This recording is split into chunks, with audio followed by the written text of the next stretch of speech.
આમ બોલે લેપ તો એમ બોલ્યા હતા કે તમારે તમારું ભજન કરવાનું, તમારે તમારું સ્મરણ કરવાનું. એટલે આ હનુમાનજી મહારાજ આવા થઈ ગયા તો રામને મૂક્યા નથી.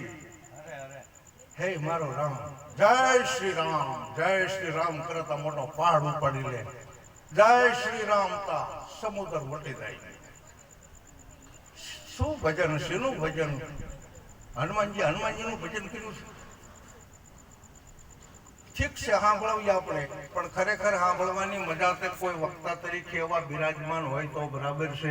ક્યારેક આપણે હાસ્યરસ વિશે આવી રજૂઆત કરવી બન્યું ન હોય, પણ આમાં આપણને સમજવાનું છે કે જોજો જીવન આપણું આવું ન જાય. હા, નહીતર જીવનમાં ઓહો મેં તો કે બહુ ખેલ જોયા હો. હા, મારા જેવો કોઈ ફિલ્મ જોનારો નહીં. હા, અને તમે જોવો એટલે ગમે અહીંયા નાટકો થતા હોય જોવા જવું. ઓહો, અને આ પગ તોડી નાખ્યા હેલી હેલી. બીજું તો કઈ કર્યું નહીં ને જીવનમાં. કરવા જેવું છે એ કરતા નથી, અને નથી કરવા જેવું એ કરે છે. એના માટે સત્સંગ છે.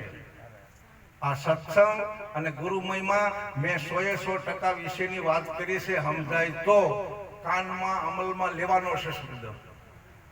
હા, બહેનો બધા બેઠા છે ને,